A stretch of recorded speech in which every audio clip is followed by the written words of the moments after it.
Hello and good day, eh? Welcome to the Super Good Camping Podcast. My name is Pamela. I'm Tim. And we are from supergoodcamping.com. We are here because we are on a mission to inspire other families to enjoy camping adventures such as we have with our kids.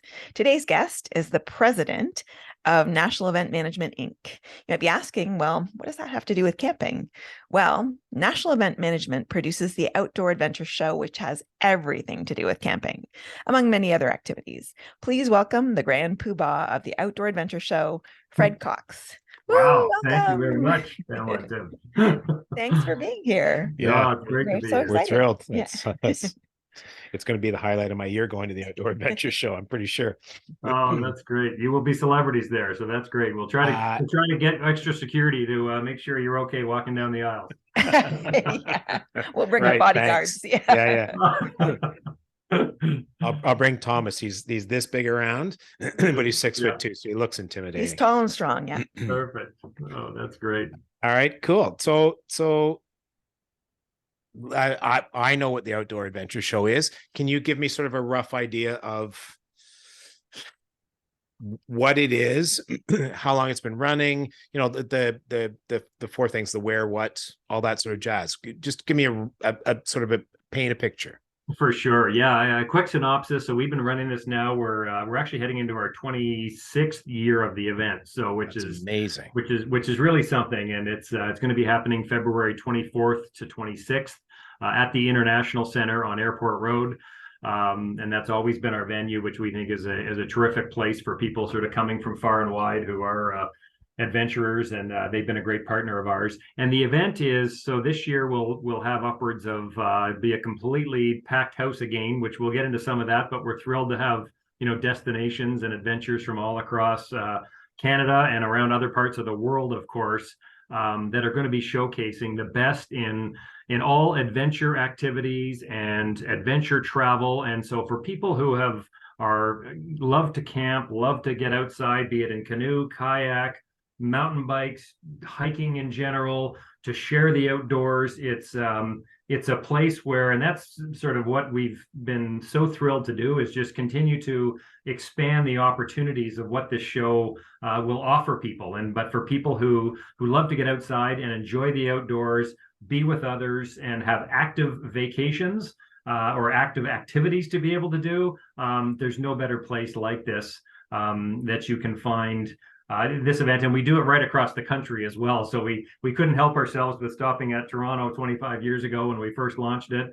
We do it also in Vancouver and Calgary and Montreal, as I know you might have some listeners across Canada as well. And we've been thrilled to bring it to adventure people all across Canada. And each show kind of has its own different flavor, but it certainly all ties together at people who love the outdoors, some aspect of the outdoors, and love to share their experiences, share the offerings that they have at the show, and a lot of bringing to life exactly what you're doing here on this podcast in terms of sharing information and wanting a place where you can talk with others, feel comfortable with others, and have like-minded pursuits to be able to really sort of have a great day to talk about your passions, and get inspired about what might be next for you, be it summer vacations you're planning, or even other winter adventures you could be planning. It's just such a great place to get together. That we're so thrilled has become a rite of passage for adventure people to put it on the calendar and go to it every year. Okay. That's it. We're done. You just told me everything about the show. That's amazing. Well, and I have to say that you look much too young to be doing anything for 26 years. Well, it's been a neat business. So we are in the event business, and but this certainly started as a real kind of passion project that kind of coming out of actually when I was still in university. I did my first even going back further, I have to almost give credit to some educational and government things in terms of doing my outdoor adventure outdoor education class in high school. And those were the first true, I didn't grow up in a hardcore camping family at all. But those were the first true great camping trips that I took, and canoe trips that I took with the outdoor education classes at my high school. And then I was lucky enough to be chosen to get sent to Bark Lake adventure camp, which was a program where they had selected some people to send on excursions to learn about the outdoors and leadership, opportunities that can be learned through the outdoors. So I was exposed to a lot of it as a young person, and coming out of university, I found, and this was kind of one of the ways where we're so happy to bring all these companies a chance to be at the show, to meet people, because it is so hard to find, who are you going to talk to? And I think of the first, I somehow got a inspiration during my third year of university. After working for a few months, I said, okay, I got to take some time before I go back to school. And in the back of Outside Magazine, I found one of those little 2x2 ads for a kayaking company in Camden, Maine.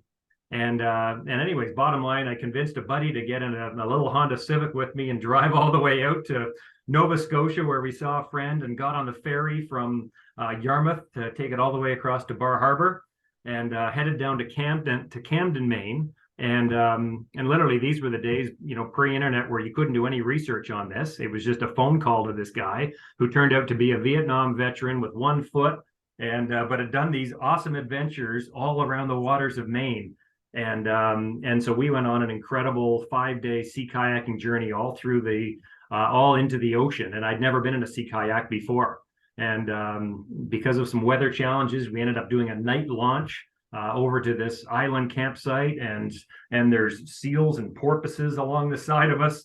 And so it was something that I kind of got hooked on early. And then that was in university. And then this idea came together through a variety of things, which we can get into if you want, but how we thought it was great to build out an event that could showcase all kinds of different adventure pursuits for people to be able to get together and talk about their experiences.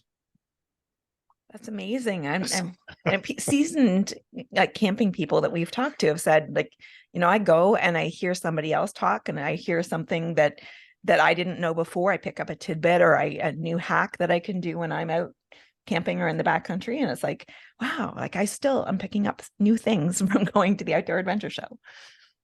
That's cool. And to have a story like that, like the adventures of we had weather, so we had to do a night launch, and then seals and porpoises. That's how many years later, and you still remember that. Like, that's the thing, right? It's amazing. It really is. Those are the life experiences that you really do, and that's kind of where it's neat to join you, to sort of relive some of those things, to think of some of the things that do bring it back. And yeah, we were very lucky to when with these type of things that you're talking about on your podcast, and way back, getting into the actual nuts and bolts of of starting the event. Back at the time, there was a little event called Canoe Expo, which used to run at the Etobicoke Olympium. Yep. Very sort of small, and just sort of canoe people, and the granddaddy of all events in our sort of game was the Sportsman Show, the National Sportsman Show, right? Which sort of had everything for the outdoors, but there was a real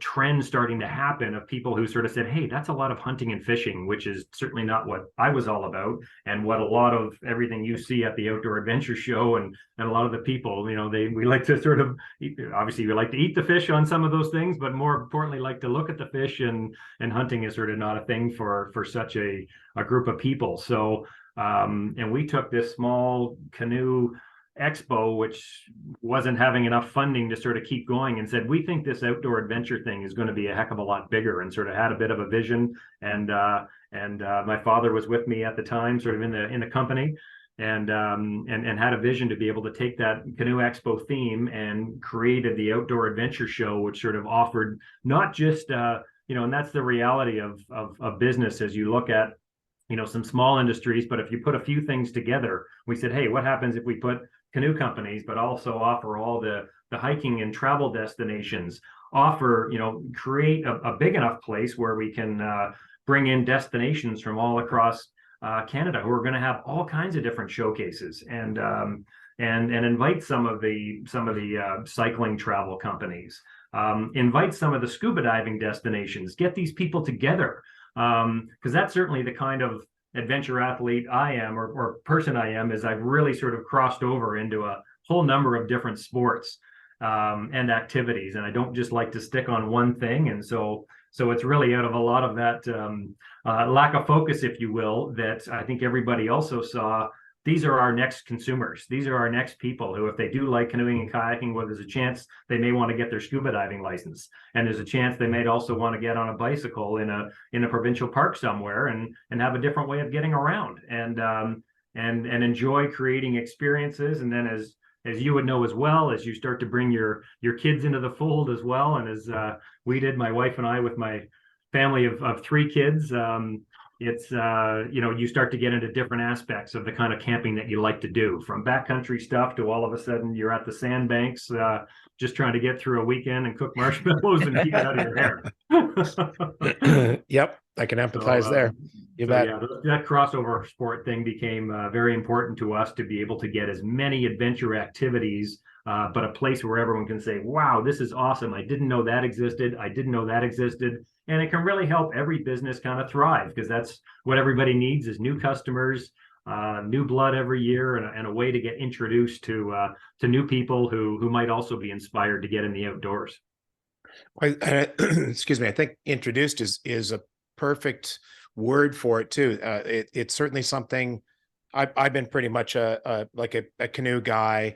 Yeah. We obviously do front country. Hiking for me is putting a canoe over my head and portaging, that sort of deal. But as we've been doing this journey on the podcast and being introduced to so many more people, there is so much introduction to different things. Like there's so much crossover. I'm a canoeer, and then there's that weird season between canoeing and winter camping. So I ride, fat tire bike for 3.5 months out of the year or whatever. It's Cool Quest. We did an interview with a lovely couple out of Michigan that do a live stream, and the husband, Johnny, he's also a diver. So they're actually about to embark on a trip down south to spend some time one will be drinking mojitos and one will be under the water. Yes. But they were talking about overlanding too, which was a new thing, which is something, jumping in a 4x4, which they, got skid plates and they jacked it all up and they're getting a camper built for it. And so like, how cool. It's just, it's amazing. There's so much stuff to do. So yeah, the introduction is neat. It's a bit of a journey on its own. Okay. So many things I want to know. How do you put all the parts together? Like, how do you, obviously 26 years of experience, it's a little bit easier now, and you probably have some more people in the fold to do it, but where do you pull them from? How do you make it all come together? How long does it take for starters? Yeah, it certainly, I mean, it's a full year-round adventure. Our show manager and group show manager, Crystal, who have been very lucky to have with me for over 10 years. She's amazing in leading our team from the sales side of things, and really heading up everything for the event. But we also have an incredible operations team and marketing team who also work on this on a year-round basis. But Crystal's dedicated to it, and another great team member, Monica, as well. Dedicated team members, and also a team member in Quebec, and another one in Vancouver as well, who works on the cycling events, which have been added on to our events in BC as well. So, and they literally work on these events year round. As soon as we're fortunate that we do have 4 events, so they sort of end up taking about almost an 8-week process from when we start them to when our last one finishes, which kind of leaves then a 10-month cycle to rebuild it all. But it's it's not something that and that's something a lot of people do underestimate, is kind of the planning that goes behind it to sort of create what we do, and what it takes for any kind of event. But that's something we certainly don't overlook, and kind of to have people dedicated to it is the secret to our success, because they get to know so intricately the kind of content which is in the show, and to be able to invite new people and source out new people. We are lucky to have an incredible rebook rate every year of exhibitors, because they've had good success at the event, and they've enjoyed seeing the type of people that are attracted to the show. It's been able to be a great kickoff for their businesses to help fill a lot of their summer adventures. But then a lot of it becomes, and we really have always believed that sort of adding to the show and finding new speakers, new presenters, new companies who are going to be out there is really, really important, because we're also fortunate to have customers, public attendees who come year after year, and we want them to see something new. We want them to meet some new companies, and so it's very, very important. And that's where it's been fantastic to have the wonderful internet around too, and all the latest in social media channels as well, like yourselves, and everything we find now on Instagram and TikTok of people starting new adventure companies who are just, some of their photography and videography. And the way that they're communicating with people is phenomenal, and they're creating followings of their own as you are, and we want those people. So we dedicate a lot of time to sort of picking who do we want and who do we go to go after, and like everything, it's a sales process to get people out of in terms of what they've been doing so far, and make sure that they feel comfortable in terms of inviting them to the show, and also inviting out their network to the show to come and be welcomed, but to present their adventures, because we really want new things being showcased at the event.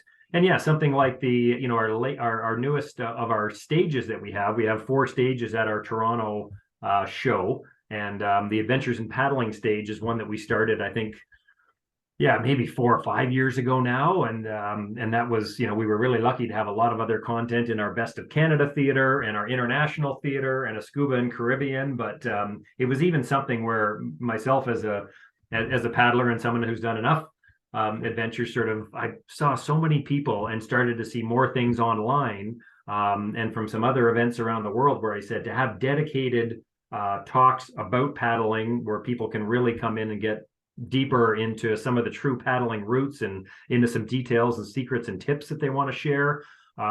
We thought that was kind of a great one. And this one, as I've looked at our schedule that our teams put together over the last few days, it's amazing to see, we're so lucky to have, guests of yours before, of Kevin Callan, who's been such a great supporter. He just made some great videos for us that we just saw today to invite people to the show. And someone like Hap Wilson, who's, a legendary paddler and been around right from day one of our show. And that's where, when you have someone of the, with their kind of fortitude and the kind of,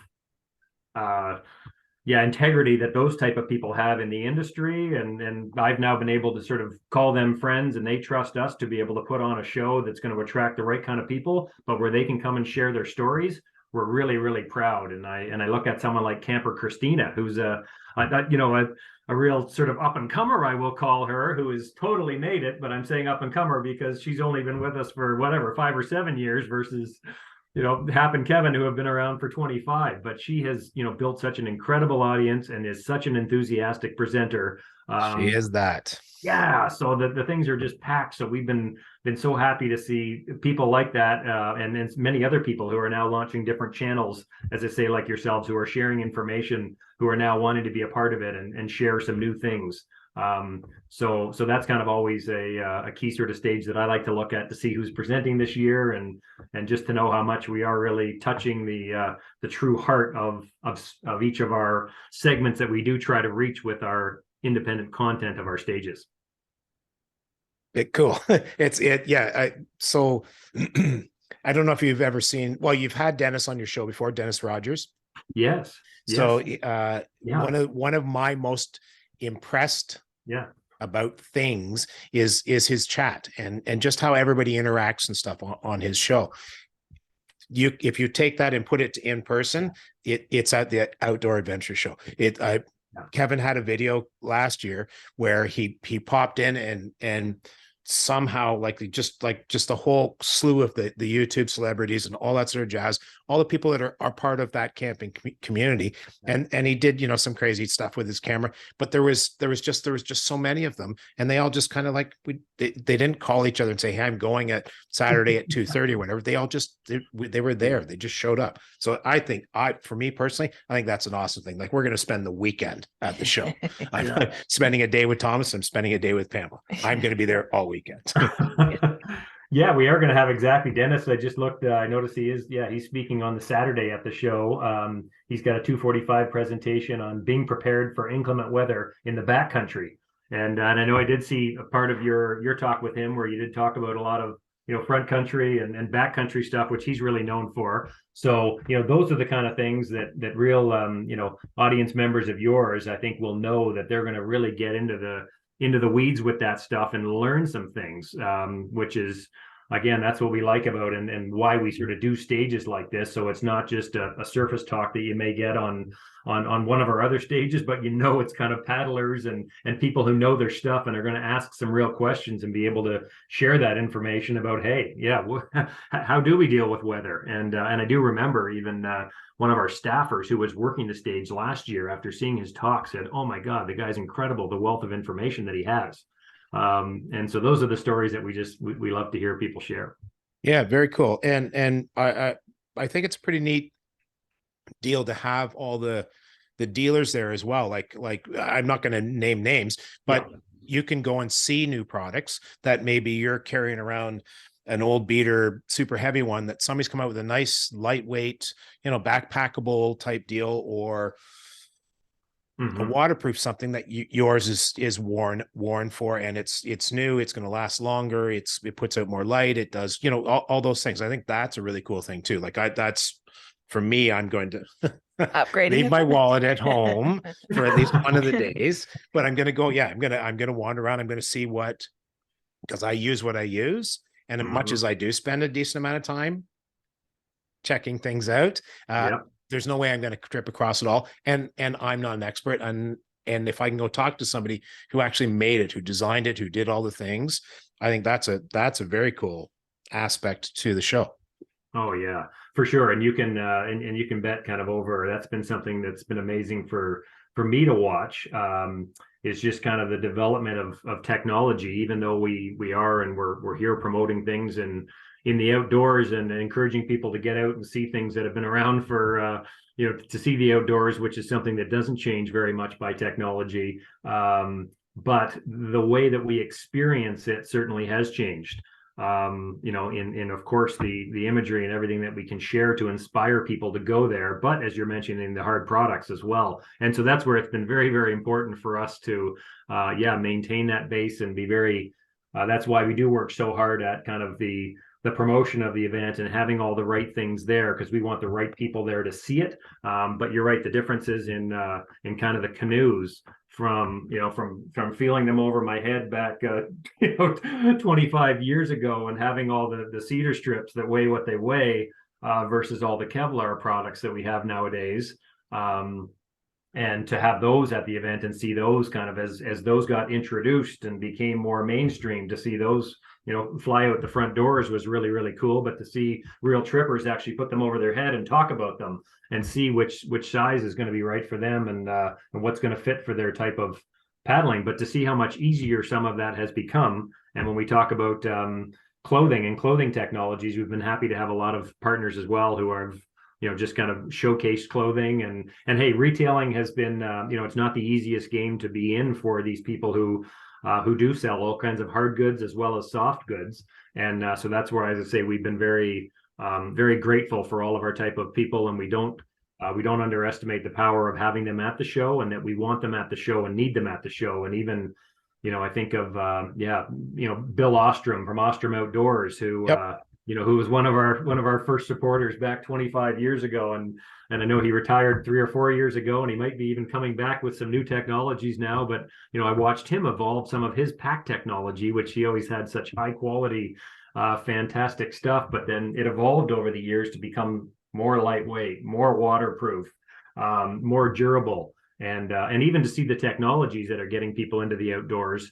I now have, it's now getting to the next generation, even for me, where one of my son's friends, Jack Abrams, has launched a company called True Off Grid, which has solar panels, taking from the sun to be able to charge your items that you need to have charged to be able to all your cameras and your GoPros and yep. Yeah, all of that. Which, to see that technology come around, where you used to have to say, okay, how can can I get enough batteries or this or that, and is this going to last? Well, now we're utilizing the sun and seeing some technology come in, and obviously some GPS technology to be able to keep you on the right path, as well as has been cool to watch come into the industry as well. So to have that sort of all evolve to make things more accessible, I think that's been really, really neat, where even, you know, the world has gotten, as it's gotten bigger, it's also gotten smaller, where there is more connections that people have, more access that people have to be able to travel to places and communicate with other people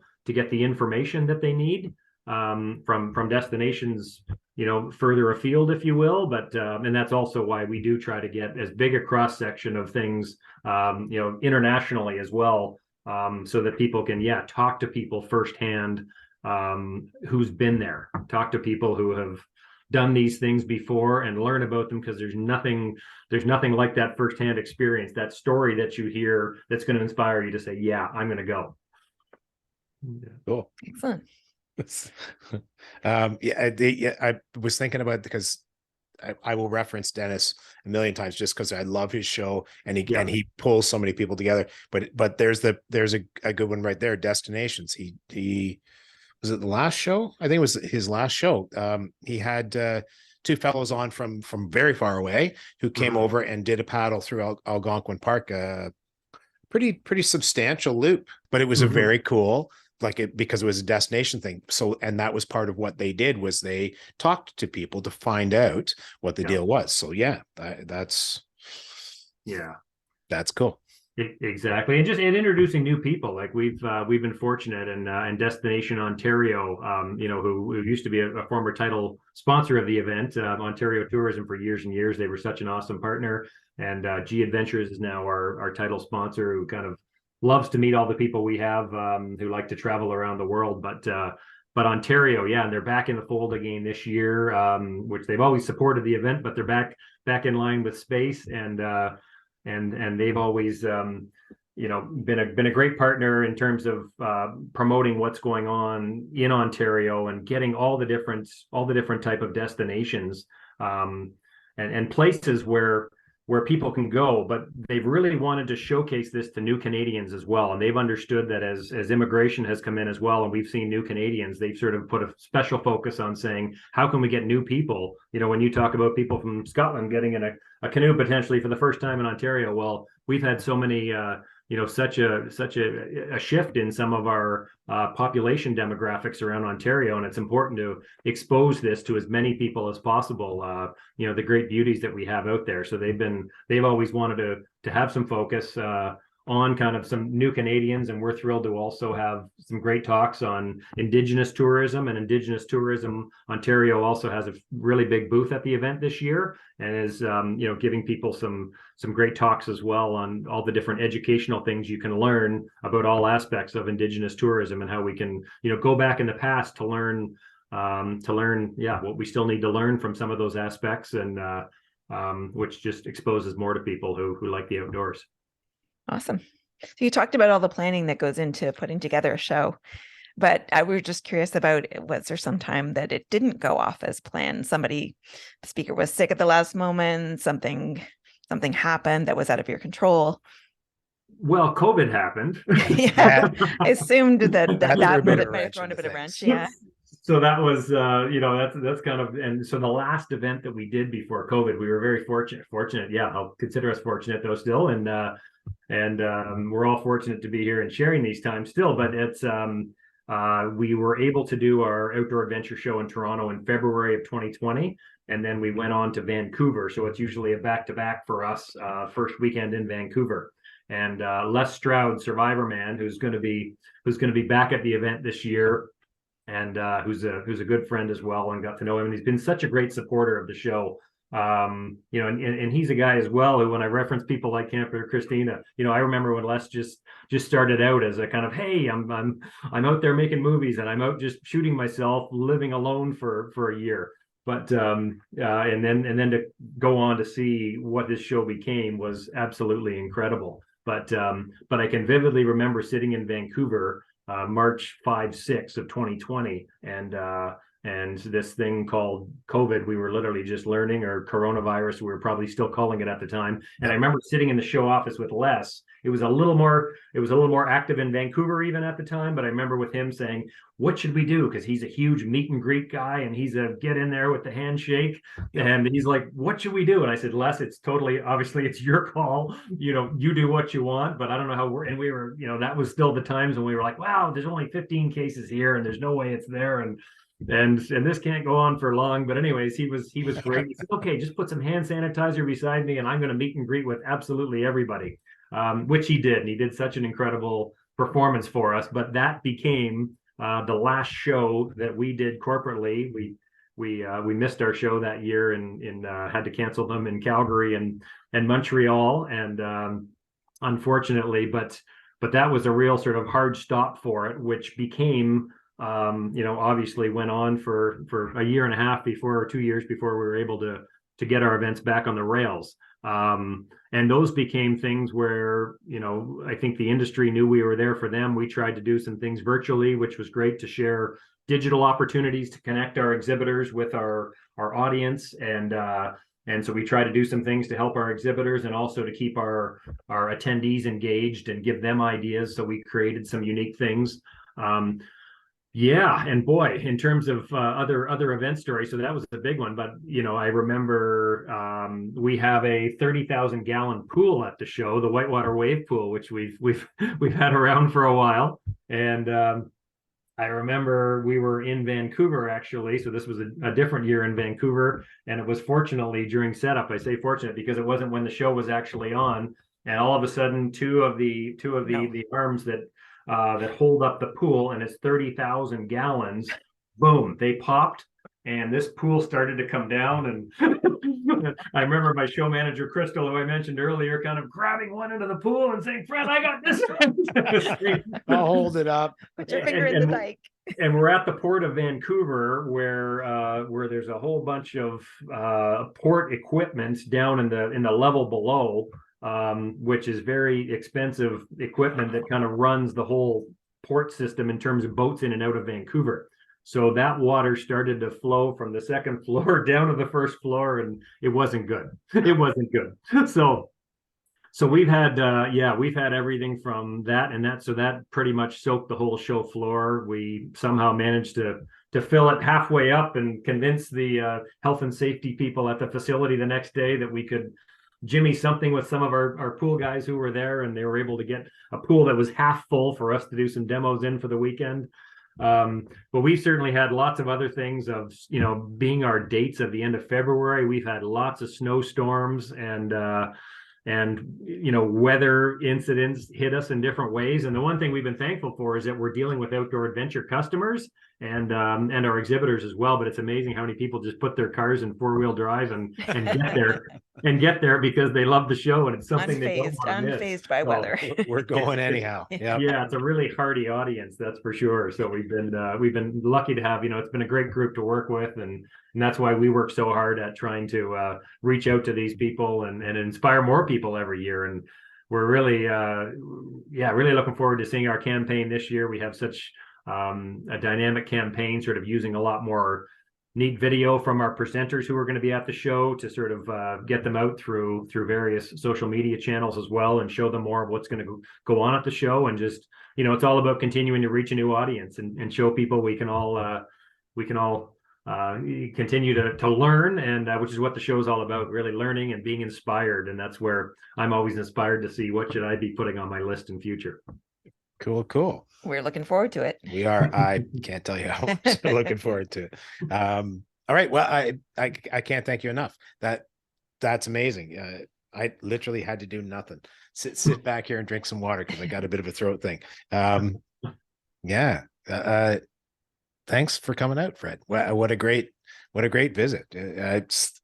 I thank you for so much learning about the show. Like I knew it was a big thing, but I didn't know how the nuts and bolts would go together and stuff. So thanks very much for explaining that. And thanks for putting it on. Like, thanks for having that inspiration for so many people and giving it a location for those people to come to get that information, to get more of them out there, or at the very least to get No, to get more of them out there, and to get more of them out there better, more learning, with more better equipment, all the things. Thanks for doing what you do, man. Well, thank you very much. We appreciate you helping promote the event, and being it's again passion like yours which is kind of keeps us going. And because it's certainly not an easy business, and you have to be hardy as you endure a lot of things, as the questions you asked, Pamela. But boy, it's worth it when you see people out there and the smiles on their faces, and the conversations just happening, from attendee to attendee. Not only forget about the wonderful ones between the exhibitors and the attendees, but there's so much to learn, and but it really does become worth it. It becomes something that's very inspirational to all of our company to put this on. So we're proud to do it. And we really appreciate your support too.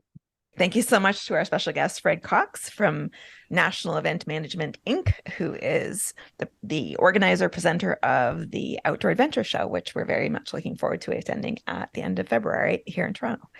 And that's it for us for today. I'm Pamela. I'm still Tim. And we are from supergoodcamping.com. Please do reach out to us on all the social media and follow us on YouTube. We would love to have more YouTube subscribers. Our email address is hi@supergoodcamping.com. That's hi@supergoodcamping.com. We'll talk to you again soon. Bye. Bye.